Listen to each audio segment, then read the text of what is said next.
Hello दोस्तों, आज के इस वीडियो पर हम लोग यहाँ पर एनालिसिस करने जा रहे हैं यूपीएसआई का मॉक टेस्ट आरडब्ल्यूए वालों का, जो कि हम लोगों का संडे को 16 नवंबर के दिन आया था। तो यहाँ पर आज हम लोग कंप्लीट इसका एनालिसिस करने वाले हैं और लास्ट में हम लोग इसकी यहाँ पर कट ऑफ भी जानेंगे, अनुमान लगाएँगे कि यहाँ पर अगर ऐसा ही सेम टू सेम जैसा मॉक टेस्ट आया वैसा अगर एग्ज़ाम में आता, तो यहाँ पर कट ऑफ क्या लग सकती थी। तो ये सारी चीज़ें हम लोग देखने वाले हैं।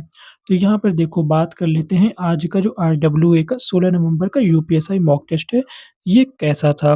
तो ओवरऑल अगर पूरे यहाँ पे मॉक टेस्ट के बारे में बात करें, कि भाई ये जो मॉक टेस्ट है इसका लेवल क्या था? तो इसको आप लोग कह सकते हो भाई आज का जो लेवल था वो मॉडरेट भी नहीं था, ईज़ी भी नहीं था। आज का जो था लेवल इसको आप लोग कंप्लीट हार्ड बोल सकते हो। अगर 1-2 क्वेश्चन को ही छोड़ दो, 1-2% आप लोग ले सकते हो। अगर 1 से 2% क्वेश्चन को छोड़ दो तो यहाँ पर जो पूरा मॉक टेस्ट था, वो बहुत ही हार्ड लेवल का था। अब यहाँ पर ऐसा नहीं है कि केवल कोई एक सेक्शन हार्ड था। अगर आप लोग हिंदी उठाओगे, हिंदी के बारे में बात करेंगे भी, रीज़निंग के बारे में बात करेंगे, मतलब कोई भी एक सब्जेक्ट उठा लोगे, भाई सारे के सारे हार्ड थे और बहुत ही बढ़िया मॉक टेस्ट आप लोगों को देखने के लिए मिला था। आज के मॉक टेस्ट में ऐसा नहीं था कि क्वेश्चन बनेगा ही नहीं, क्वेश्चन बनने वाले थे, बढ़िया थे। बस यहाँ पर जो सबसे इम्पोर्टेंट चीज़ थी, आज का जो मॉक टेस्ट था, उसने हम लोगों को सिखाया है टाइम मैनेजमेंट। टाइम सच में दोस्तों आज के मॉक टेस्ट में कम पड़ गया था। अगर ओएमआर शीट होती तो ये पूरा यहाँ पर अटेम्प्ट भी नहीं हो पाता।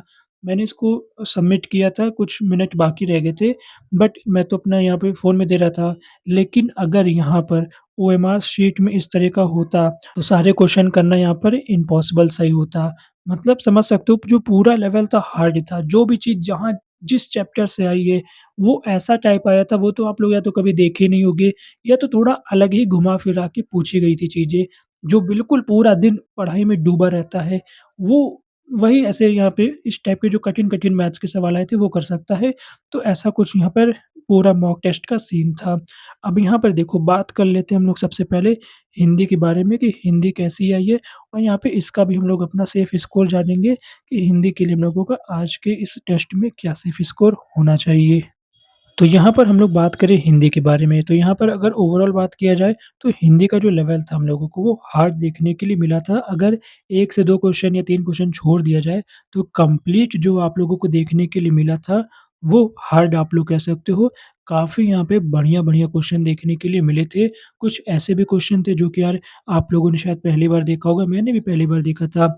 बट यहाँ पर ओवरऑल बात करें तो हार्ड था। काफ़ी यहाँ पे ठीक-ठाक क्वेश्चन देखने के लिए मिला था। अब यहाँ पे बात कर लेते हैं कि ओवरऑल अगर देखा जाए तो आज की इस हिंदी सेक्शनल टेस्ट यहाँ पे अगर केवल इस सेक्शन की बात की जाए, तो कितना ठीक होना चाहिए था। तो अगर आप लोगों का 30 या तो 30 प्लस हो रहा है, तो आप लोगों की जो हिंदी है वो काफ़ी बढ़िया चल रही है। जैसे चल रही है चलाते रहो, कोई दिक्कत की बात नहीं है। आज के मॉक टेस्ट में अगर स्कोर कम भी आया होगा, तो परेशान ना होना। पता नहीं ऐसा मॉक टेस्ट आएगा कि नहीं आएगा, बट हिला तो दिया होगा आज का मॉक टेस्ट सच में यहाँ पे काफ़ी ज़्यादा यहाँ पे हार्ड बना दिया गया था। सारी चीज़ जितना भी लॉजिक था हर जगह हार्ड था। तो यहाँ पे अगर हिंदी में आपका 30 या 30 प्लस आ रहा है तो काफ़ी अच्छी बात है। तो मेरा यहाँ पे तो 30 बन पाया था, वो तो मैं जब एनालिसिस करूँगा देखूँगा कि यार कौन-कौन से क्वेश्चन मेरे गलत हुए हैं। तो ओवरऑल यहाँ पर मैंने हिंदी की बात कर ली है। अब यहाँ पर हम लोग बात कर लेते हैं अपने रीज़निंग के बारे में कि भाई रीज़निंग का क्या सीन है? रीज़निंग में क्या-क्या यहाँ पे लेवल होना चाहिए था, मतलब क्या लेवल था मॉक टेस्ट में? तो भाई रीज़निंग भी बात करें तो रीज़निंग भी आप लोगों को हार्ड देखने के लिए मिली थी। जैसे यहाँ पे बात करें, जैसे आप लोगों ने देखा होगा वो जो सर्कुलर अरेंजमेंट वाला क्वेश्चन आया था चेयर वाला, तो ये वाला जैसे टाइप हो गया। एक जैसे ट्रायंगल करके आया था, यहाँ पे नंबर्स लिखे थे, ये वाला टाइप। और जैसे एक टाइप आता है, जैसे पूरी एलिजिबिलिटी दे देता है और फिर लास्ट में रहता है कोई एक केस दे देगा, क्या इसको सिलेक्ट किया जाएगा कि नहीं सिलेक्ट किया जाएगा। मतलब जो भी क्वेश्चन जहाँ भी जिस चैप्टर से आया, भाई वो सच में बहुत ही तगड़ा रखने की कोशिश की गई थी। ओवरऑल बात करें पूरा रीज़निंग भी काफ़ी ज़्यादा हार्ड यहाँ पे बनाने की कोशिश की गई थी। बहुत ही ज़बरदस्त सब चैप्टर से क्वेश्चन बने थे। आप लोगों ने अरेंजमेंट वाला देखा होगा, इसमें भाई केस बनाने वाला था, क्योंकि यहाँ पे अलग-अलग केस बिना बनाए क्वेश्चन नहीं हो पाता। इस टाइप के यहाँ पे आए थे। और आप लोगों ने देखा होगा सीरीज़ वगैरह हो गया, जैसे 2 लोग थे अपनी पोज़ीशन बदल लेते हैं। यहाँ पर भी नया टाइप बिल्कुल आया था। तो बहुत ही बढ़िया यहाँ पर सोच समझ के पेपर बनाया गया था। शायद सभी को ये बोल दिया गया था कि ये वाला पेपर जो है हार्ड रखना है। तो यहाँ पे कुछ इस तरह का सीन है। अगर आप लोगों का रीज़निंग में 32 प्लस आ रहा है, तो रीज़निंग में आप लोगों की काफ़ी बढ़िया यहाँ पर देखने के लिए मिल रही है, बढ़िया तैयारी चल रही है। अब यहाँ पर हम लोग बात कर लेते हैं भाई जीएस के बारे में, फिर मैथ्स के बारे में बात करेंगे लास्ट में। जीएस के बारे में बात करें तो जीएस भी भाई पूरा हार्ड तो होता ही है, इसमें तो यार कुछ भी करो, आता है तो ठीक है, नहीं आता कोई बात नहीं। तो जीएस भी आप लोगों की क्या बोला जाए तो बिल्कुल हार्ड लेवल की यहाँ पे देखने के लिए मिली थी। बहुत ही ज़्यादा हार्ड था। कैसे हार्ड था? भाई जोड़े-मिलाओ दे दिया उसी में पैराग्राफ वाला दे दिया, पहला सही, दूसरा गलत, ये सब बताना है। मतलब ये नहीं है कि जैसे हम लोगों को एसएससी में रहता है, क्वेश्चन दे दिया, 4 ऑप्शन दे दिया, टिक लगाना है। भाई ये सब भूल जाओ, अब स्टेटमेंट वाले क्वेश्चन आने लगे हैं, पहला दे देगा, दूसरा दे देगा। अब बताओ ए सही है कि बी सही है कि दोनों सही है कि दोनों गलत है? तो इस टाइप के यहाँ पे क्वेश्चन ज़्यादा यहाँ पे देखने के लिए मिल रहे हैं। पूरे जोड़े-मिलाओ दे देगा, यहाँ पे आर्टिकल्स दे देगा, वहाँ पे उनकी चीज़ें दे देगा। अब वो क्या है उसको अरेंज करो। तो मतलब जीएस ऐसा नहीं कि आप लोग बस देखा, ऑप्शन टिक किया, भाग गए। टाइम देना पड़ेगा, भले माइनस मार्किंग नहीं है फिर भी आप लोगों को टाइम देना पड़ रहा है। क्वेश्चन ही ऐसे रहेंगे, बिना पढ़े भाग ही नहीं सकते हो। तो क्वेश्चन जो है पूरा अब आप लोगों को पढ़ना पड़ रहा है, तो जिससे टाइम लग रहा है जीएस में भी। जीएस और हिंदी में टाइम लग जाता है तो फिर दिक्कत होने लगती है क्योंकि इसमें ज़्यादा यहाँ पे टाइम नहीं लगना चाहिए। हिंदी की बात करें तो आप लोगों को 7 से 8 मिनट के अंदर ही कर देना चाहिए और जीएस की बात करें तो ये भी आप लोग ले सकते हो 6 से 7 मिनट में जीएस हो जाना चाहिए। बट यहाँ पे अगर इस टाइप के क्वेश्चन आएँगे स्टेटमेंट वाले, फिर आप इसको 12 से 13 मिनट कर सकते हो, कोई दिक्कत की बात नहीं है। क्योंकि भाई क्वेश्चन लॉजिकल रहते हैं, पढ़ना पड़ता है, ध्यान देना पड़ता है।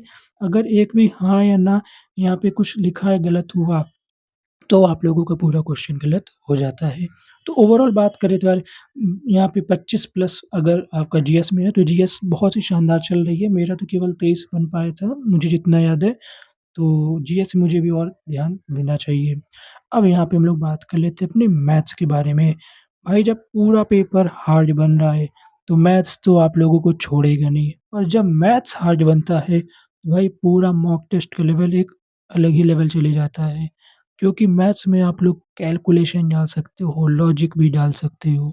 आप लोगों ने ध्यान दिया होगा कि यार मैथ्स को देखो ईज़िली भी यहाँ पे क्या है कठिन आप लोग बना सकते हो, कैलकुलेटिव भी बना सकते हो। जैसे यहाँ पे आप लोगों ने देखा होगा कैलकुलेटिव तो भर-भर के था, खूब कैलकुलेशन आया था। अब जैसे कोई भी चैप्टर हो गया फॉर एग्ज़ाम्पल जैसे पार्टनरशिप का क्वेश्चन आया था ए, बी, सी, डी करके, वो वहाँ पर आप लोगों ने देखा होगा कितना हार्ड था।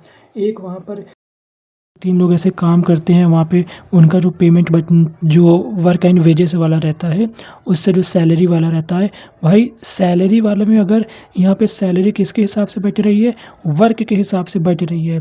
अगर एफिशिएंसी से बच रही है तो क्वेश्चन बहुत ईज़ी है बहुत, अगर वर्क के हिसाब से बच रही है तो भाई क्वेश्चन में आप लोगों के लग जाएँगे, काफ़ी यहाँ पे कैलकुलेशन आ जाता है। तो इस टाइप के क्वेश्चन भाई देखने के लिए मिल रहे थे, क्योंकि होता क्या है ओवरऑल 30 क्वेश्चन तो आराम से बन जाते हैं। 4 से 5 क्वेश्चन में थोड़ा-सा दिमाग लगाना पड़ता है, 4 से 5 क्वेश्चन रहते हैं, वो आपको बढ़िया टाइम भी देना पड़ता है, सोचना भी पड़ता है। बट यहाँ पर आज के पेपर में बात करें, तो 25 क्वेश्चन के आस-पास यहाँ पर ऐसे थे, जिसको आप लोगों को अच्छे से पढ़ना था, टाइम देना था। और भाई 15 में से 10 क्वेश्चन तो ऐसे थे, भाई बिल्कुल हिला देने वाले थे, भर-भर कैलकुलेशन, भर-भर यहाँ पे दिमाग लगाना ही पड़ रहा था। और फिर जो यहाँ पे आप लोगों के 5 क्वेश्चन बचे, तो उनमें से कुछ ईज़ी भी थे। पैरोडिक यहाँ पे जो हम लोगों का पाई चार्ट हो गया, टेबल वाला हो गया, इस टाइप के भी जो क्वेश्चन आए थे उसमें भी काफ़ी ज़्यादा कैलकुलेशन आया था। मतलब कि यार आप लोग खुद ही देखे होंगे जो यहाँ पे सब्जेक्ट वाइज़ लोगों का स्कोर वाला डिफरेंस पूछा था परसेंट वाला, P1 P2 करके आई थिंक था। तो वहाँ पर भी बहुत ही ज़्यादा कन्फ्यूजन सॉरी यहाँ पे कैलकुलेशन था।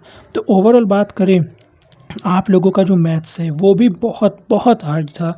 अब यहाँ पे बात करें मैथ्स में आप लोगों का अगर 35 प्लस बन रहा है, तो मैथ्स आप लोगों की बहुत तगड़ी चल रही है, कोई दिक्कत की बात नहीं है। जो कर रहे हो करते रहो, प्रैक्टिस करते रहो, सब बढ़िया चल रहा है। अगर यहाँ पे आप लोगों का मैथ्स में 32 प्लस भी बन रहा है, तो बिल्कुल परेशान मत होना। अगर घट गया है कोई दिक्कत की बात नहीं है, आपका भी सब अच्छा चले। हाँ, लेकिन अगर आप 28 से 31 के बीच में आ रहा है एक्शन की ओर ले जाने के लिए थोड़ा-सा आपको मेहनत करनी पड़ेगी। तो यहाँ पर आप लोगों को और थोड़ा-सा ध्यान देना चाहिए, चीज़ों को रिवाइज़ करिए, प्रैक्टिस करिए। तो यहाँ पे ये पूरा मैथ्स का सीन हम लोगों ने देख लिया है। अब यहाँ पे बात कर लेते हैं कि भाई अगर इस तरह का पेपर एग्ज़ाम में आ जाए तो कट ऑफ कितनी जाएगी? तो यहाँ पर अगर बात करें इस टाइप का आप लोगों को एग्ज़ाम में पेपर देखने के लिए मिल जाता है। तो भाई कट ऑफ जो आप लोगों की रहेगी उसको बताने से पहले भाई अगर चैनल पर पहली बार हो तो चैनल को सब्सक्राइब कर लो और वीडियो को अभी तक लाइक नहीं किया तो लाइक कर सकते हो। देन चलिए हम लोग बात कर लेते हैं अपने कट ऑफ के बारे में, कट ऑफ क्या जानी चाहिए थी। तो यहाँ पे जो कट ऑफ यहाँ पर जाती है आप लोग देख सकते हो 308 से 312 के आस-पास, ये मेरा प्रेडिक्शन है, इतनी कट ऑफ यहाँ पर जाती। तो कुछ इस तरह का सीन है। आप लोग अपना भी नंबर यहाँ पे कमेंट करके बता सकते हो। मेरे यहाँ पर 315 नंबर बना था। आप लोग अपना भी नंबर यहाँ पे कमेंट करके बताना क्या आप लोगों का कितना नंबर बना, और कोई हेल्प माँगनी हो, जैसे कोई सेक्शन में आप लोगों का नंबर काफ़ी ज़्यादा गिर गया है, तो यहाँ पर मैं वहाँ पे आप लोगों का कोशिश करूँगा हेल्प करने की। अगर आप लोगों का नंबर सच में काफ़ी ज़्यादा यहाँ पर डाउन हो गया, तो डिमोटिवेट मत होना, कोई दिक्कत की बात नहीं है, बस मेहनत करते रहिए। और यहाँ पे क्वेश्चन इस टाइप का है, तो ज़्यादा आप लोग हड़बड़ा मत जाया करिए। बिल्कुल आराम से शांत होकर टेस्ट दिया करिए और कोशिश किया करिए जितना आप लोगों को आता है बस उतना करने का ट्राई करिए। तो आई होप आप लोगों को सारी चीज़ें समझ में आ गई होगी जो मैं आप लोगों को कहना चाहता था। तो यही रहा हम लोगों का पूरा एनालिसिस मैं जो आप लोगों के लिए लेकर आया था आरडब्ल्यूए का, जो हम लोगों का 16 नवंबर का यूपीएसआई मॉक टेस्ट था। तो चैनल पर पहली बार तो चैनल को सब्सक्राइब कर लेना। मिलते हैं फिर नेक्स्ट टेक्स्ट बुक का जो सैटरडे रहेगा वो वाला मॉक टेस्ट, शायद मैं बाहर भी जा रहा हूँ, तो देखेंगे अगर टाइम मिलेगा तो उसको भी निकाल कर दूँगा, आप लोगों के लिए वीडियो बना दूँगा। तो मिलते हैं फिर नेक्स्ट वीडियो पर, वीडियो देखने के लिए बहुत-बहुत धन्यवाद।